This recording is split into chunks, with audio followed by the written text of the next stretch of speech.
What I'm about to show you is 100% not the industry standards. But hey, you might still learn something from this coloring process that I'm going to show you, because no art is the same. There is no industry standard. So let's jump right in and I'll show you what I need to show you. Let's go.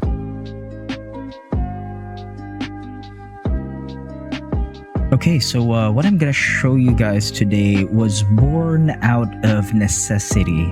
What I mean by that is I needed to make nice emotes, but I also needed to make them fast, quick, because over the years I've gathered a lot of clients and just letting them wait on queue is not an option. I gotta make them quick, that way they can use the emotes pretty quickly on Twitch as well. So this process I'm gonna show you guys, it basically follows the philosophy that I had in the previous video, wherein I need to protect the layers that I'm gonna be making. As much as possible, I want to make changes that are non-destructive. So everything that I'm gonna do here is based on that, is rooted on that belief, where anything that you change, anything that you do, there might be something that you might do wrong, and that's okay, because you'll always have a backup plan with all the layers that we're gonna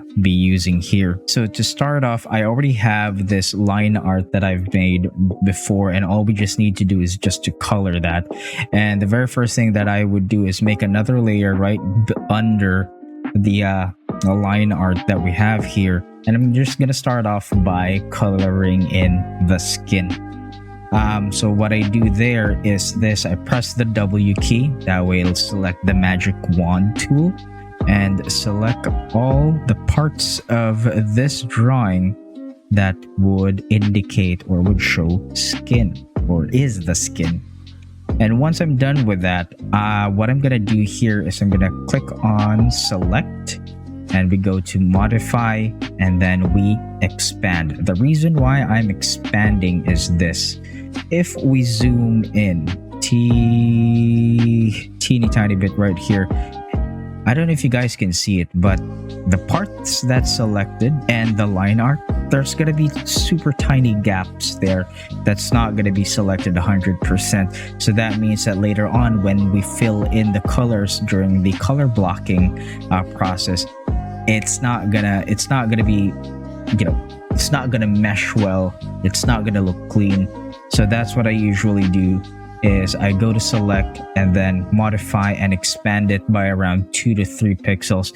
But I usually expand that by increments of 1 pixel. But I also have a shortcut key for my expand selection command, which is Shift Control 1, which is what I'm gonna do now. So if I'm quite happy with how it's expanded, I'm gonna go back to the layer here right below the line art, and I'm gonna go ahead and select whatever color that needs to be filled in. And by the way, I'm just gonna be using the same color palette that I have here for this previous emote that we've made in the previous video, because we're just gonna be doing the same character for the same streamer that we're working on. So just in case if you guys don't know, the way we pick colors, that way it would match the other colors that we're going to be using here, is just going to go to either the brush tool or the paint bucket tool that we have here, and press and hold Alt, which is going to change the cursor to the color picker tool right here. I'm just going to select the shade of the skin that we want applied. I'm going to push that to the other screen here, and I'm going to apply that to this right here. Whoops, there we go, just like that.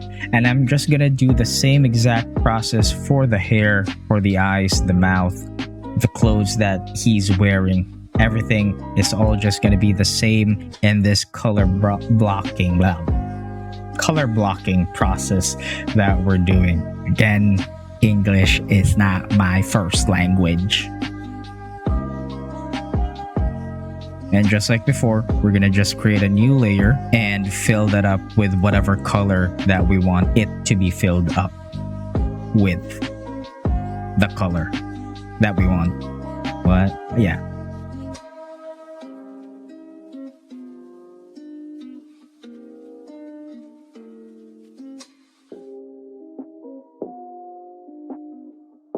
So there's gonna be some spots that I might miss because I'm sleepy. Haven't slept since yesterday. So, but that's okay. I can either use the paint bucket tool still by pressing G, or just use the good old brush to do that. Fill up super tiny small gaps that you might have missed. It's totally fine. Totally up to you. Again, there's no right or wrong way to do art. You do you. You do you.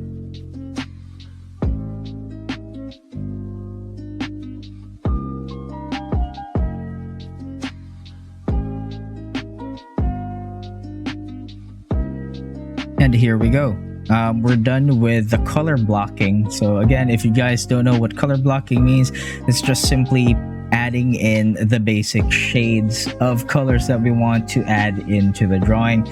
Up next, what we're going to do now is we're going to shade. We're going to apply the shading. That way it'll have depth, it'll look nice, it'll look like it has lighting, it'll look really pretty, But before we go do that, again, if you watched my previous tutorial, I usually don't advocate, I don't encourage you guys using the color black just for outlines, especially for Twitch, especially for like emotes, because if it is reduced down to like the size of an emote and you're using black lines, it's gonna look messy, it's gonna look muddy, it's not gonna pop out that much.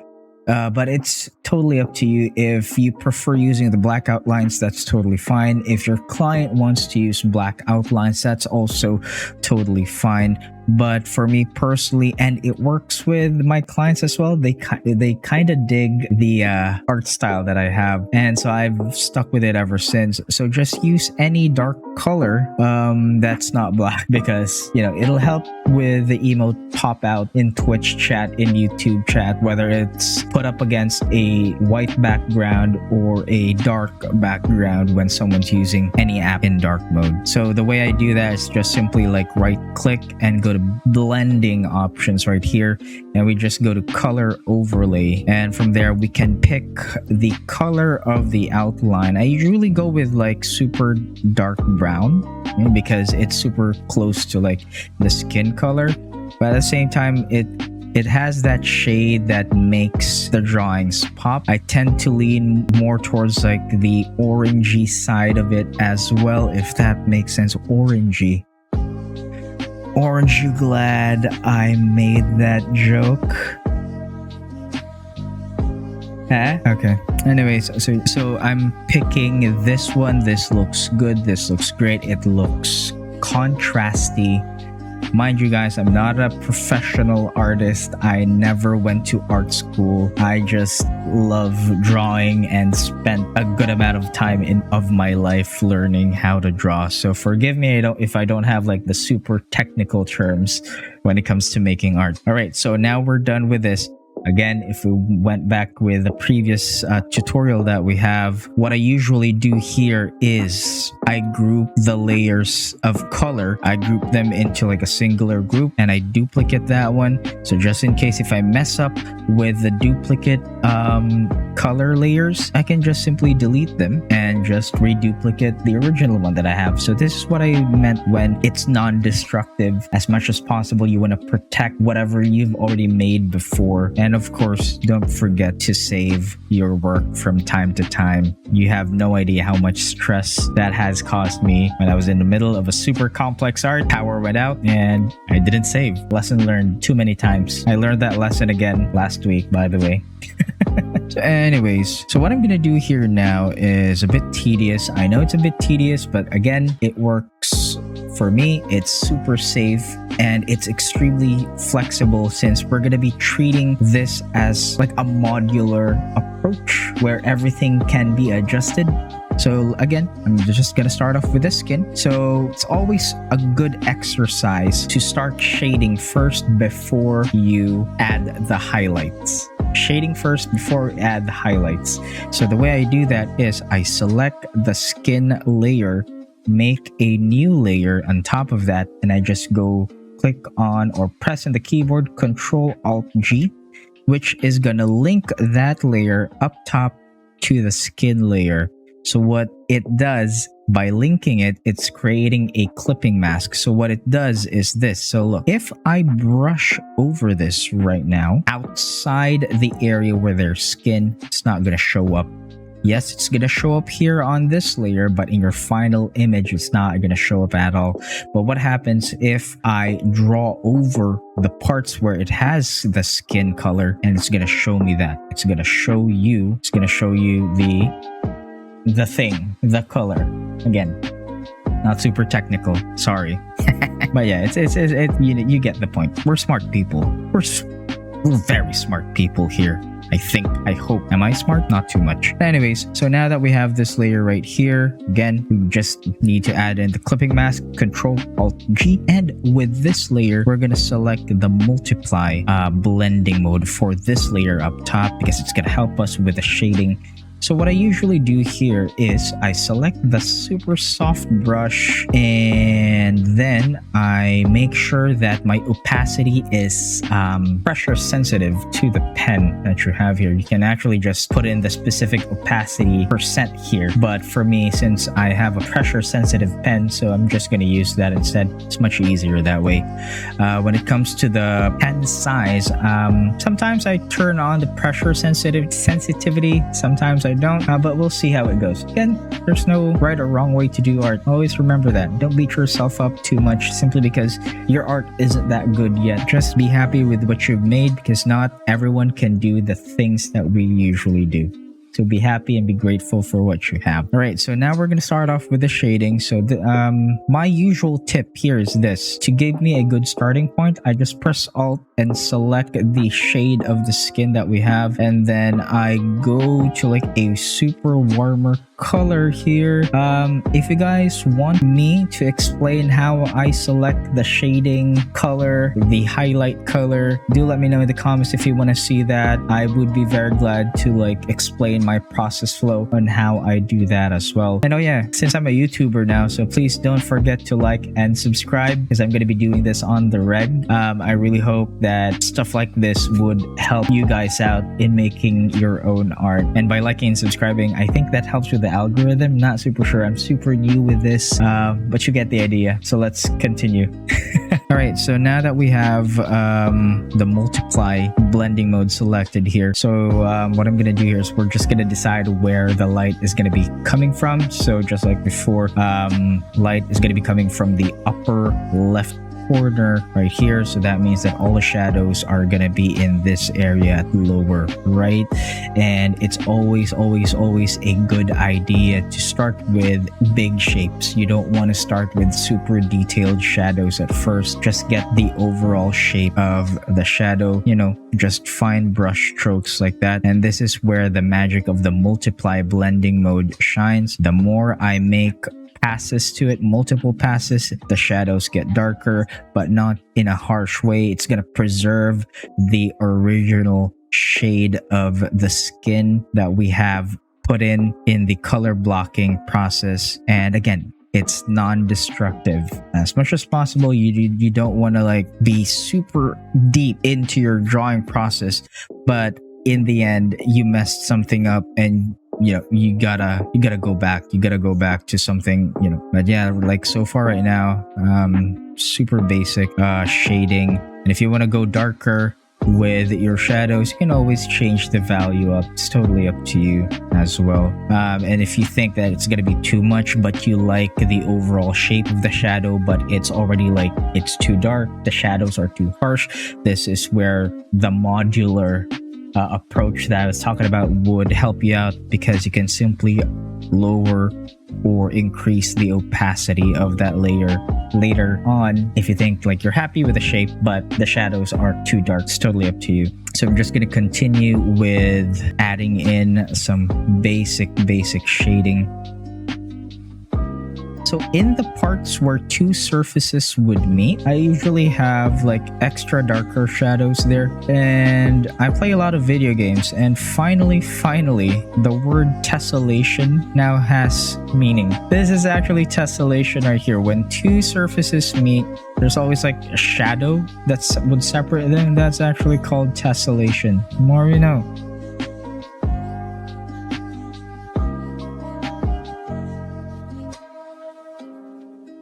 Now, if there are some specific parts that you're not too happy with the shading, just like this part right here, which I'm not too happy, just always go with the eraser tool. Make sure that the eraser tip that I have, or the eraser brush that I have, is like around the same value, the same attribute that I'm using with the brush.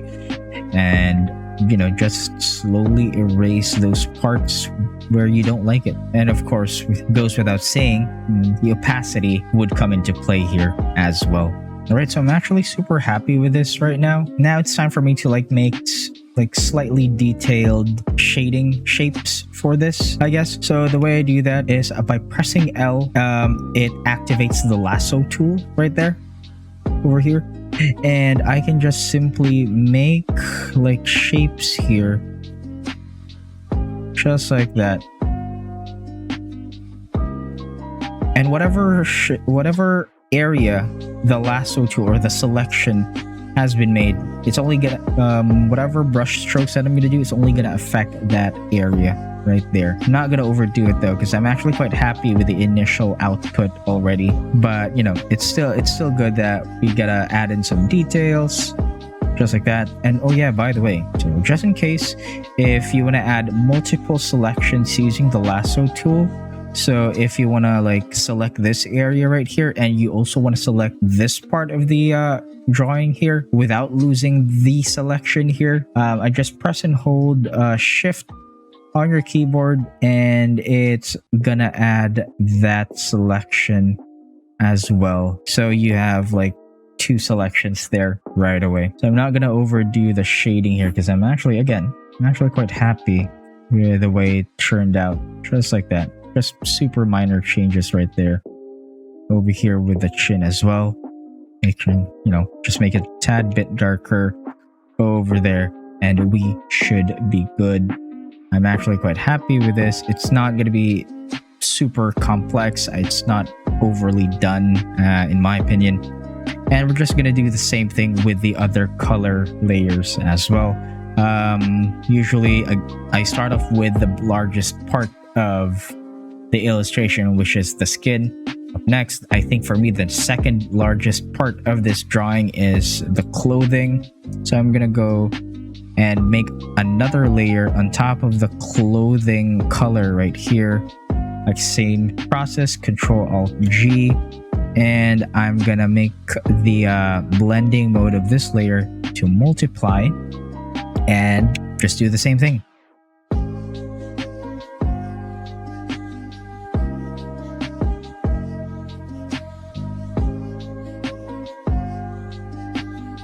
Alright, so I might have actually over selected this, and if I shade right now, if I stroke my brush on this, it's gonna include this part right here, which I don't want. So the opposite of removing existing selections would be just go back to the lasso tool, and instead of pressing shift, we're now gonna press alt, and we're gonna draw in the shape that we want to remove, and voila, it is gone. It's removed. Just like that. So there's a bit more contrast. There's more to just one shade of shadows. You can always play around with it. I guess just like in life, everything's good in moderation. You don't want to overdo your shading. Just gonna add in a shape here, just like that, and we're good to go. I'm happy with this. Guess we can add in one more here. Nah, it doesn't work. Don't like it. There we go.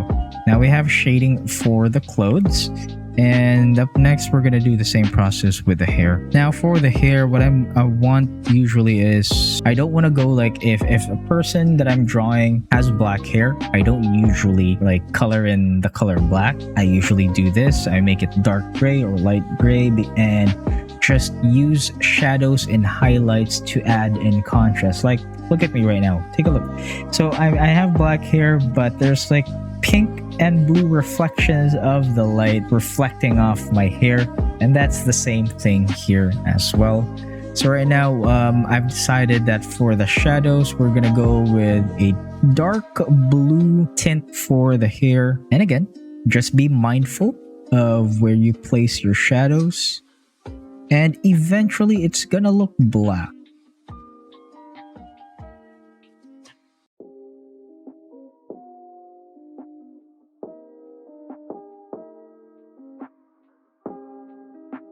So for me, I like adding a slight dark outline in the eyes, especially in the pupils. It makes the eyes pop out more. I learned that because of photography, where you it's what we call like the burning. You burn in photography. It makes things a bit darker, and it makes like the lighter areas pop out more, if that makes sense. So yeah, if you've made it this far, you do notice that I have a lot of layers, but for me, I highly encourage it if your computer can handle it. It's actually not that super intensive in RAM, but it does help, just have as many layers as possible. Now we move on to the mouth.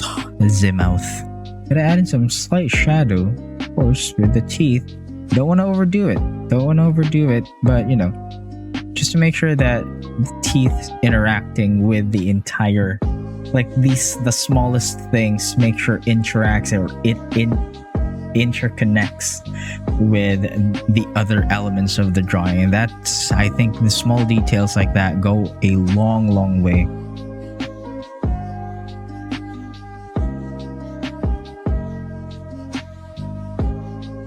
Right, so I'm actually quite happy with my shading now, and I can leave it as is. So I think the next step that we're just going to do, the next logical step, is going to be to add in the highlights. And we're just going to do the same thing. I'm going to start off with the skin right here, and I'm just going to make another layer one more time on top of the shading layer right there. Still the same thing. Control-Alt-G. That way this layer is going to be linked to the skin color layer that we have. But this time, instead of multiply, we're going to go with overlay. But a disclaimer. There are times that I'm not going to be using overlay when I add highlights. It's totally up to you. But it pretty much works like multiply, but it's for highlights. It's for like super bright areas, not for shadows. But sometimes I don't use overlay. I just use the normal blending mode. I think I'm going to use that later on as well, for a specific part of the drawing that we have here. But usually the safe and conservative way is to just simply use overlay. That way, just like with the multiply tool, you can do multiple passes when you add in the highlights of your drawing. So just like before, I'm gonna add in big highlight shapes, but compared to shadows, they're not gonna be like as super detailed. But one thing that they're similar with the shadows or shading is you don't want to overdo it. Just keep that in mind.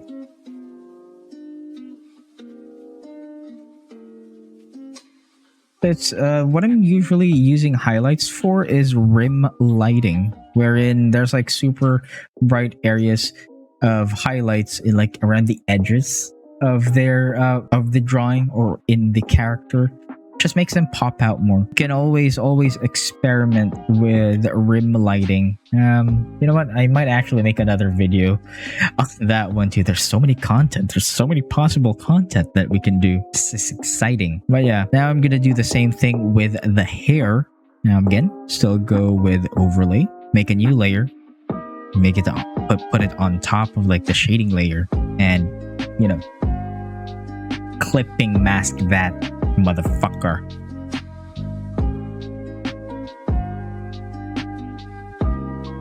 And slowly but surely, our drawing is, slowly popping out.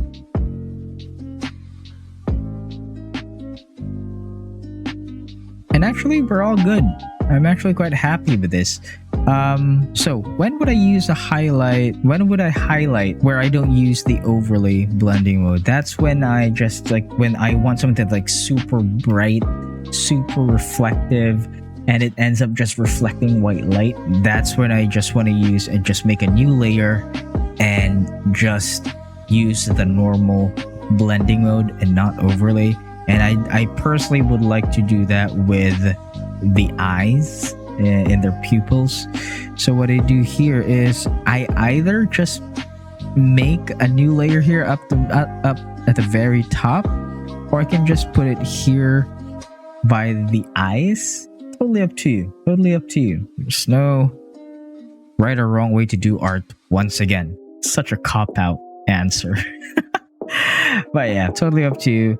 So I just select like the color white, and I use like a hard brush and just put on some good old reflections on the eyes, and there we go. Voila, we have successfully colored in an emote. So just to review, color blocking first, then we add the shadows, then you add the highlights. For the shadows, make a new layer, make sure to like activate the clipping mask mode, and make sure that that layer is on multiply mode. For the shading, start with big shapes, then move into the little details later on. Little details can wait, they can go a long way. Up next would be the highlights. Just put in a new layer on top of the shading layer, same thing, add in the clipping mask and make sure that's an overlay, and we slowly, gradually put in highlights as well. So I'm actually quite good. I'm actually quite happy with the result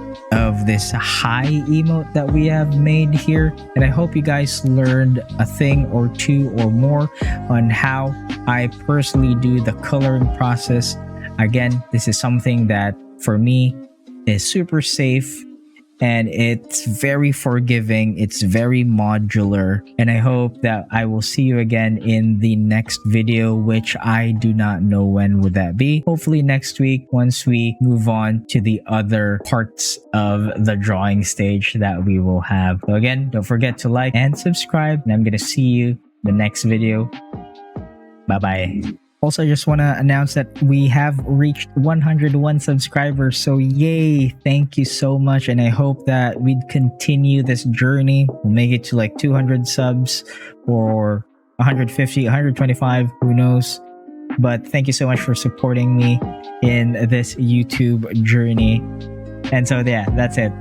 Bye once again. Bye-bye.